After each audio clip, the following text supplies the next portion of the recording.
এজন্য আল্লাহ তাআলা বলেন যদি জান্নাতি হতে হয় 2 গুণ অর্জন করতে হবে। কয় গুণ? ইন্নাল্লাযীনা আমানু ওয়া আমিলুস সালিহাত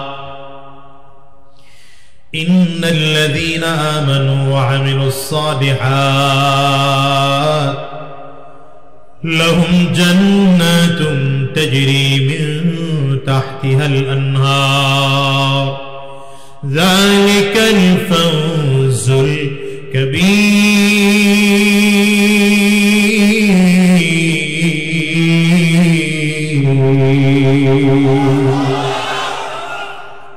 আল্লাহ বলেন যে গোলামের মধ্যে 2 গুণ থাকবে। কয় গুণ? যেই গোলামের মধ্যে 2 গুণ থাকবে আল্লাহ বলেন আমি আল্লাহ তাআলা তাকে জান্নাতের বাড়ির মালিক বানিয়ে দেব। কেমন জান্নাত হবে আল্লাহ তাআলা সেটাও চমৎকার করে বলেন। জান্নাতের বাড়িটা বর্ণনা আল্লাহ তাআলা দিচ্ছেন। এই জান্নাতের বাড়ির নিচ দিয়ে দুধের নদী বয়ে যাবে, শরাবের নদী বয়ে যাবে, মিষ্টি পানির নদী বয়ে যাবে, মধুর নদী বয়ে যাবে। জান্নাতের নিচ দিয়ে 4টা নদী ধীরে ধীরে বয়ে যাবে। এই মনিটর একটু রিভার্ব দাও না ভাই, আরে সাউন্ডটা কি করে রাখছে। এই জান্নাত আল্লাহ তাআলা আপনার আমার জন্য বানাইলেন। এত সুন্দর জান্নাত আপনার আমার জন্য বানিয়ে বরাদ্দ করে রাখছে। মালিকানা আল্লাহ তাআলা সবাইকে দেন নাই। আল্লাহ বলেন যার মধ্যে 2 গুণ থাকবে আমি আল্লাহ তাআলা তাকে জান্নাতের বাড়ির মালিক বানিয়ে দেব।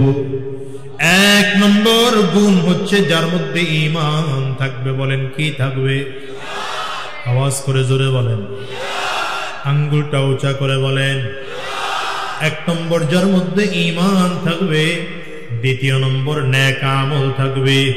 এই 2টা গুণ যার মধ্যে থাকবে আল্লাহ বলেন আমি আল্লাহ তাকে জান্নাতের বাড়ির মালিক বানিয়ে দিলাম। এই পৃথিবীর যে কোনো দেশে যদি আপনি অ্যাপ্লাই করেন, ভিসা চান, সেই দেশের সরকার আপনাকে বলবে 2টো জিনিস লাগবে। 1 নম্বর আপনার অরিজিনাল পাসপোর্ট লাগবে, 2 নম্বর আপনার ব্যাংক স্টেটমেন্ট লাগবে। কথা কয় না? কয়টা জিনিস লাগবে? 1 নম্বর জোরে কয় না, 2 নম্বর ব্যাংক স্টেটমেন্ট লাগবে। 2টো জিনিসকে যদি আপনি যে কোনো দেশের অ্যাপ্লিকেশন করার সময় উপস্থাপন করেন, যে কোনো দেশের সরকার আপনাকে ভিসা দিতে তৈয়ার আছে। কারণ অরিজিনাল পাসপোর্ট হলে বোঝা যায় নাগরিকটা ঠিক আছে, ব্যাংক স্টেটমেন্ট ভালো হলে যাচাই বাছাই করে সেই দেশের ভিসা আপনি পেতে পারেন। আল্লাহ তাআলা বলেন রে গোলাম, তোমরাও তো জান্নাতে যাওয়ার জন্য চাও, জান্নাতে আসার জন্য শর্ত হলো 2টা। 1 নম্বর ঈমান নামের নির্ভেজাল পাসপোর্ট লাগবে, 2 নম্বর নেক আমল নামের ব্যাংক স্টেটমেন্ট লাগবে। 2টো নিয়ে যদি আমার সামনে হাজির হয়ে যেতে পারো আমি আল্লাহ তাআলা তোমাকে জান্নাতের বাড়ির মালিক বানিয়ে দেব। তবে ঈমান লাগবে, এটা নির্ভেজাল ঈমান। ভেজাল যুক্ত না ভেজাল মুক্ত?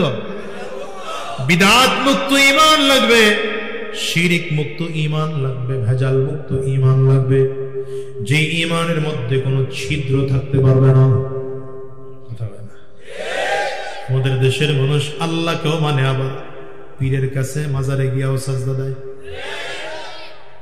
নাই নাই, এদিকে আল্লাহর ইবাদত করে, এদিকে আবার মাজারে গিয়া মাজারওয়ালার কাছেও সন্তান চায়। এই ঈমানটা পারফেক্ট ঈমান না ভেজাল যুক্ত ঈমান? এদিকে আল্লাহকেও সাজদা দেয়, আবার পীরের দরবারে গরু মান্নত করে, মহিষ মান্নত করে, শিয়াল মান্নত করে। আছে না? বোঝা গেল ঈমান আছে, কিন্তু ঈমানের মধ্যে ভেজাল। তার মানে পাসপোর্ট ভেজাল, নির্ভেজাল না, অরিজিনাল পাসপোর্ট না। ঈমানটা আগে মজবুত থাকতে হবে। ঈমান মজবুত কেমনে হবে আল্লাহ তাও শিখায় দিলেন। 1 নম্বর কালিমাতুত তাইয়্যিবা পড়ো, লা ইলাহা, পড়েন মুহাম্মাদুর রাসূলুল্লাহ।